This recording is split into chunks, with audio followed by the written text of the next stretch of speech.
Welcome everyone, Team 7, well, not on an adventure, just sitting here in our little foyer area. Sitting here. Is this a foyer? Here we go. This is a seating area. This is what we do, right? Yeah, that's where I put my shoes on. That's where I put my shoes. Yeah. But anyway,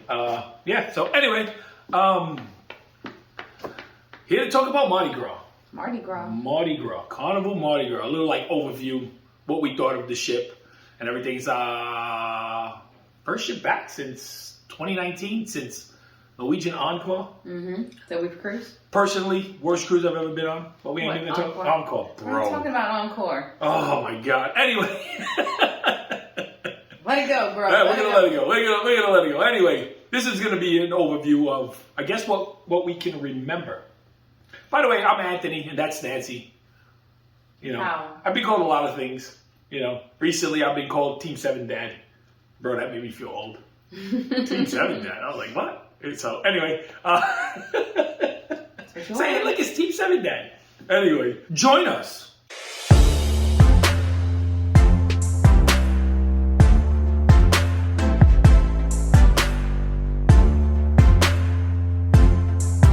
Anyway, so we're here to talk about our experience on Carnival Mardi Gras. First off, of course, you already know, roller coaster is a must. Right? Must? Yeah, it's a must. That roller to coaster. talk about. No, it's a must to get on. Oh, yes, like, that's absolutely. Just, yeah, and some people... Not over thrilling, but it was a freaking roller coaster on a ship. Exactly. It was pretty fast, too. It was quick. That takeoff was quick. That little airtime hill. You see in the video, it looks like it slows down on the top of the hill, but that deceleration pops you out of the seat, so it's like it's eject airtime. I think it's also a roller coaster that anybody can do, right? Oh, yeah. You don't have, if you get motion sickness, I still think you can do it because it's no different than I would say riding in a car with windows down. Yeah, exactly. So yeah, so even if you really don't, you don't like traditional roller coasters and amusement parks and stuff, that's still something you can do. It's $15 for 2 laps now. Originally it was $15 for one. It was $15 for 2 laps at the time we was on it. That was for Thanksgiving, 2020. I hear a lot of 2021. Oh my God, already? Oh, it's already 2022. Jesus. So Thanksgiving 2021. I hear a lot of comments about people talking about how expensive it is and stuff like that. But I mean, that's all relative. That's all subjective. That's up to you. But I think. Well, if you're a roller coaster fan, you almost have to do it for the credit. It's a very unique credit. On the downside of the roller coaster, if your room is on the back of the ship, if your room is aft, anywhere below that roller coaster, when it's running, you will hear it. You will definitely hear that roller coaster running. So all day. Well, it doesn't run all day, but when it's running, you will hear it. You will hear every. In fact, you'll even know when it breaks down because it'll just stop. You'll be like, wait a minute, wasn't the roller coaster supposed to be open? So yeah, so if you're in the aft part of the ship, we was on deck 9, and the roller coaster's on 18. We heard it constantly. Every time it was on, we heard it. So I'm pretty sure if you was on deck 15, 14, I'm pretty sure things. I don't know if you could hear it on the interior. Maybe if you had an interior room, you wouldn't hear it. But a balcony room, you're gonna hear it. Like you definitely. Yeah, but it was you're definitely gonna hear it. I don't care where you are in the back. If you're aft when it's running, you're gonna hear it. So that's the only downside. So be aware of that when booking rooms and stuff like that. On the complete opposite side of that, fortune teller bar that everybody talked about. Trash. That's not even overrated. I mean, a little. That's the Steel Vengeance of bars, bro. A little overrated. Yeah, the wait was super long, and the drinks really weren't that good. Besides having a cool effect, right? The little smoke ball. The whatever is that? Crystal ball. Crystal ball. Yeah, the abracadabra. The abracadabra. Like the Changes other colors, ones. Yeah, I mean, they have some cool effects, but the drinks aren't that good. Yeah, go to Alchemy right upstairs and have them make the same drink they make it at Fortune Teller with better alcohol because that really is the problem. The problem is the alcohol they're using is it's not even bottom shelf. Well, that's the thing. I tried to get the Crystal Ball with Patron instead of the lower alcohol that they use, and they said if we do that, then the ball or the Crystal Ball is likely it won't make it because you know, The they glass have to use isn't as less. filled, they gotta have to use less. use less alcohol. So they're using less alcohol to make up the difference because Yeah. I guess there's a price point. So if you change it for Patron, they have to use less alcohol. Drink sits lower in the glass. It's not the same effect. But so that right there, just that little bit of information tells you, that alcohol they're using is garbage, and it tastes like garbage. Yep, but you can go right upstairs to the Alchemy, like you said, and get the same thing with the Patron and no issues. I don't know, and that's silly. That's Just without the whole fact. effect. Yeah, exactly. So drink downstairs, make it. And you didn't waste as much time in Alchemy. Exactly, and it was fortune teller was just emeralds. I mean, I've eaten. I don't know. I've eaten emeralds on land. There was something about that emeralds. I mean, I've eaten shrimp and grits everywhere, but man, that was something. It was good.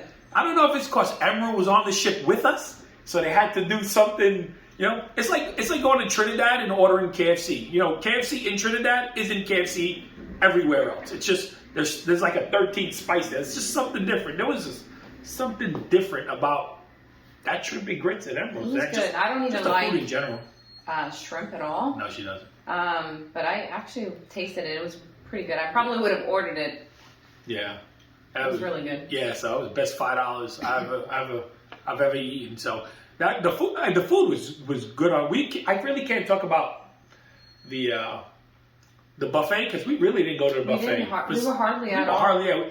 For breakfast. Went to buffet for breakfast, which breakfast is the same on every ship. I don't care. I don't care what anybody says. People do things different. Like get on MSC, they might have something different. Royal will have something a little bit different. Disney has something a little bit different, but breakfast food is breakfast food. It's the same every ship. But the other food around the ship was a lot better than most of the cruises we were on. And the only thing on our cruise that we did an upcharge was like teppanyaki. Yep. We did bonsai. Yep. That was an upcharge, Yep. and then the emeralds.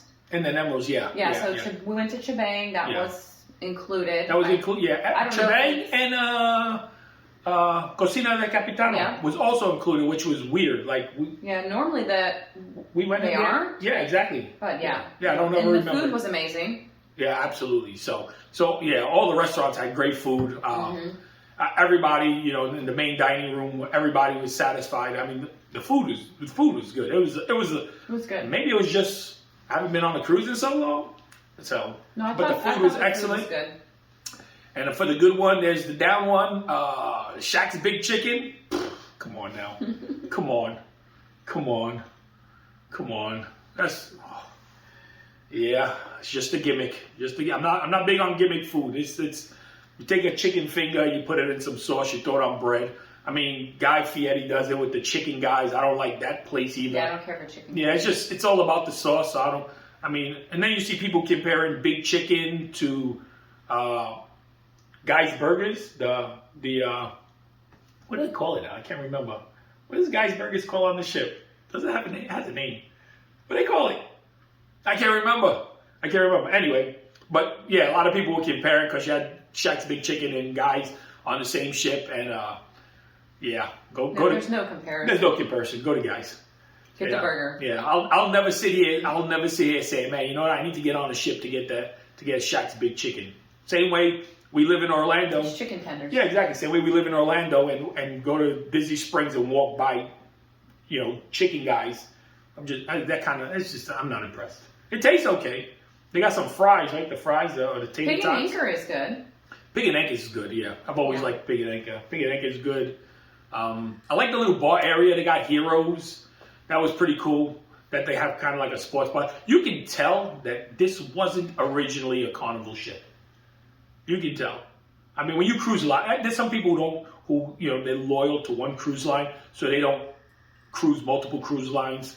If you always on Carnival, you couldn't tell that was definitely a different ship. That ship was going somewhere else. Yeah. And I remember an announcement by Dream Cruises out of China saying that they were going to have the first roller coaster at sea. Gotcha. And then all of a sudden, Carnival now has the first roller coaster at sea. So, it definitely It definitely was. I like the ship. I loved overall. it. I loved it. Me too. I loved it. So, but you could definitely tell it was meant to go somewhere else. And I've always wondered. I always got on huge cruises. Always been on Royal. Same thing with Norwegian, the biggest ships, MSC. All the mega cruise lines over 165,000 gross tons. And I always wondered, what would Carnival do with a ship this big?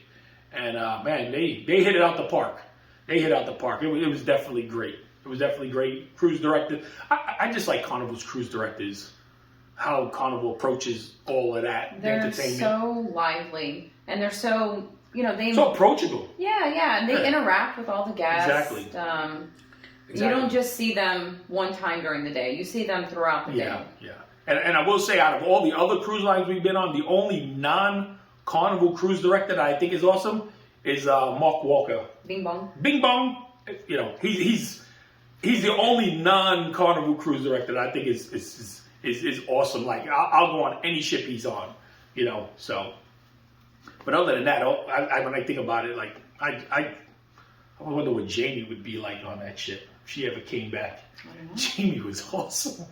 Reverend E. Man, they got so many big personalities that would be great on a ship like that. Anyway, move on, because we can make this a 45-minute video. She's got to get to work, even though she's just gonna walk right over there to the office. But what else? The stage. They finally got a proper stage, proper theater, which is awesome. Theater was awesome. The shows, they need to do something different. I really like the violin show, the one that was in center stage. And that's why they really need to do something different on those shows. Because center stage, the shows at center stage, like Voodoo and Love in Vegas, and there was a few of them there. There was a few. I can't remember them all. Yeah, I don't remember the names either. Yeah, I can't remember them. But the stuff at center stage was awesome. I mean, they did things that you barely see on cruises. Like it's with all the aerialists and a lot of the Cirque du Soleil stuff that's making its way into the cruise industry, the cruise shows and stuff like that. And now Carnival's doing that on the center stage, which kind of makes the theater shows becomes trivial. It becomes the same format. They do the same thing over and over. They're singing all these different songs. I would say the one thing that I didn't like on the shows wise is M Theory. I thought it was just silly. Yeah. I know it was a filler show, and I probably think some people were maybe amazed by the magic, but if you know anything, a little bit about magic, about sleight of hand, it was not very good. Yeah, and you can tell. You can tell that the magician wasn't a magician. Yeah, he was just a guy with a cool accent. Was part of the entertainment team that say, "Hey, you know what? You're gonna be a magician." And then Carnival went out and got the rights to all these tricks that this guy just completely butchered. Yeah, he just, oh my god.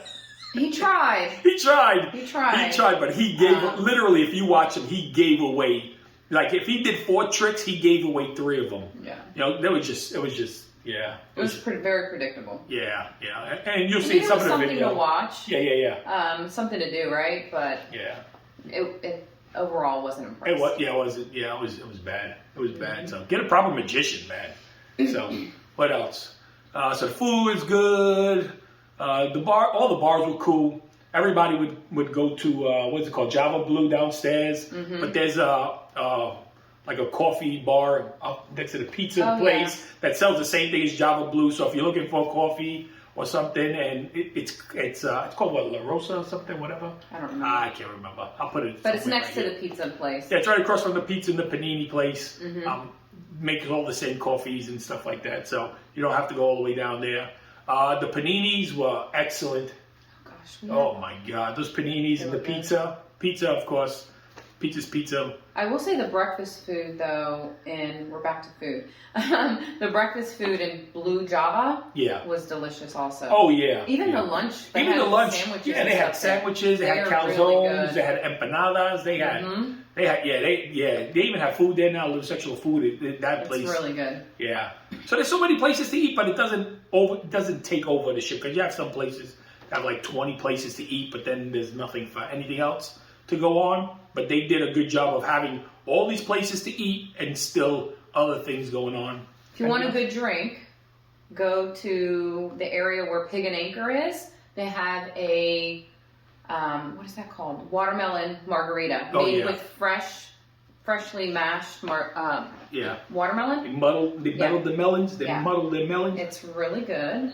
Sweet, but it's pretty good actually. Be careful with the pig smoker. Make sure it don't bite you like it bit her. Yeah. So it jumped right out at me. Yeah. So what else? Anything else? I think one of the things I really enjoyed is it called Brass Magnolia? Yes. We spent a lot of time there. We spent a lot of time at Brass Magnolia. Just because they had a lot of live entertainment and bands. Yeah. You can make requests for songs. I really enjoyed that area. And that's one thing too, like the entertainment on board, like some of these guys, like how come they don't got record deals? Like how does, the one guy with the little guitar, man, it's crazy. So I think the only entertainment that I really didn't care for was the piano guy. What is it? 44 keys? 88 keys. There's 88 keys on the piano? Yeah, 88 keys. In that place. Just because I've seen so many like dueling pianos and so many other that was so much more lively. Yeah, exactly. And he could play. Yeah. But and they never recording. Engaging. They. Man, that clock, bro. Thank you, Mom. Thank you, Rita. I love it. Done? This is the song that never ends. Feels that way. Right, Lamb Chop. Wrap it up. And we're good. Good? Yeah. Okay, so back to what I was saying. The songs that they were requesting for him to play were also kind of like Old Town Road by Little Nas X on the piano. Yeah. Bro, you want to kill a mood? You want to kill a mood, bro? Yeah. And listen, request a rap song at a country rap song at a piano bar. And then Gangsta's Paradise. Yeah. Back to back. Anyway, it was. So it wasn't the best. Maybe it wasn't the guy. Maybe it was just because even his face when he looked at it, he was like, but there's a $20 bill wrapped in this little piece of paper that says play. So he's playing it. But overall, great experience. Love the ship. I hope Carnival continues to build big ships like that, huge ships, because they definitely know how to, they definitely know how to keep people entertained. So that's why I will go to. There's always music playing. Oh, music. No, I'm not gonna do it. I'm not gonna do it. I'm not gonna complain about the DJ again. I'm not gonna do it again. I've verbally murdered this guy so many times. We're gonna leave the DJ alone. He's just learning. He's learning. He did kind of recoup himself a little bit the day we asked for dance hall. Yeah. To play reggae. Yeah, he played reggae, but just if you're watching this, little advice: learn how to read the crowd. Okay, and when you're playing the Apache song, you just play the hook. Just play the hook. Don't play the verse. Nobody wants Apache, to hear the verse. jump on it, ding, ding, ding, ding. Go to another song. Do not play the verse. Nobody wants to hear that. Good advice. So, and that's pretty much it. If you have any comments, as always, anything we didn't answer, you want to ask, just ask us in the comments. If you think I'm annoying, get over it. I hear it all the time. Well, you talk too much. You love to hear the sound of your own voice. Yes, I do. That's why I have a YouTube channel and I watch myself. Bro, come on. Jesus Christ, bro. The comments with me being annoying. If they only knew. Could be worse, right? I could be you sitting at home tapping on the keyboard. You're so fucking annoying. Anyway, like I give a shit. You think I'll make my living? Anyway, until the next adventure. Deuces. Too much.